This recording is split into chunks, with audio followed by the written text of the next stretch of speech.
which tells the story of how a local paper, the Hastings Observer, gets a facelift, courtesy of the press gang.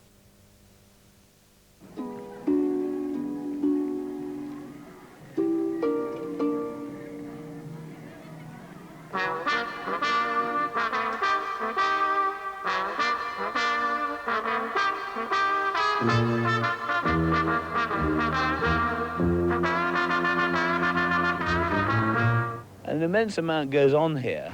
We try very hard to reflect that diversity in our newspapers and also to try and bring the weight of the newspapers behind Hastings' ability to expand, to regain some of its former glory. There's so much there. Industry's coming in, employment's beginning to go up. There's a new feel about it. And if our paper could have some part in that, we'd be very, very pleased indeed. Is that all there is? Yeah, that's it, Stan. That's the last one. That's the one. Newsroom. One of our first intentions was to put in new technology. And we needed this for two reasons. A, to get the staffing levels down, and B, to meet the opposition.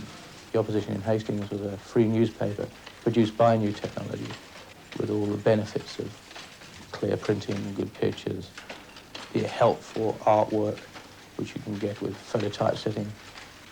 The restrictions that hot metal give a newspaper are fairly tight. And, the process is laborious and costly. And so we decided that within the first 3 months we'd start putting prototypes into Hastings.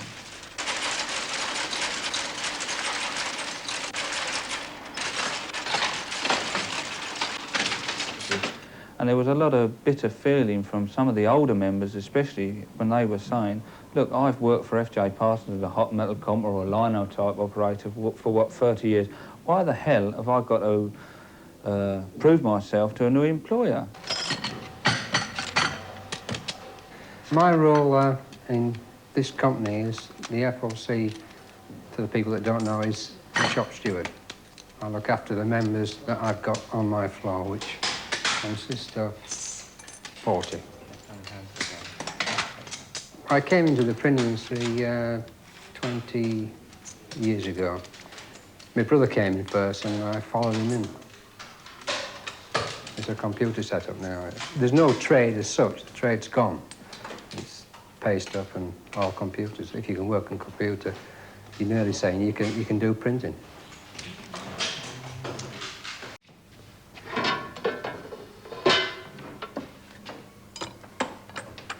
Well, all my family have worked in the industry.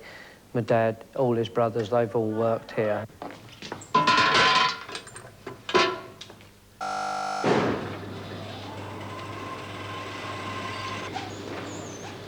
I used to come with my father when he worked some Saturday mornings, and the first time I saw this press being put in, I remember standing in the doorway when I was about 5 years old.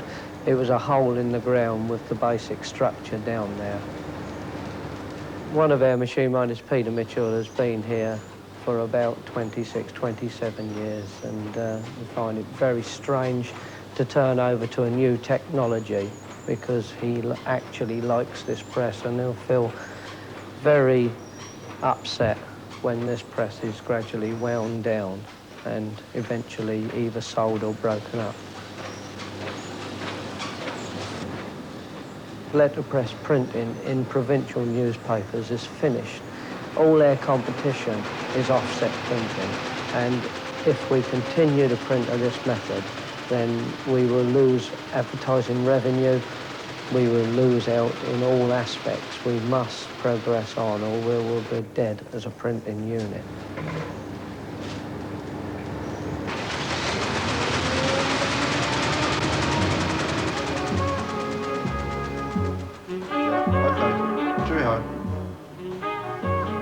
Yeah, bye. Ah, Stan. I thought as I was retiring back, I'd better present you with the book of all the occurrences over the past few years. Anyway, I should be seeing you on the bowl screen, so we'll be all right. Oh, thanks very much. Thank you, Stan. Good luck to you. Cheerio. Good luck. Cheerio. The old book that I handed to Bunk before I left was really the old Slate Club roll call. And I think I've had it since 1970. And everything sort of happened to the firm, and that, you know, went down when we were taken over and disputes and things like that. The new technology, for what I've seen of it, I don't think really it is for me. I think it's a young man's game. It's a far cry from the old days.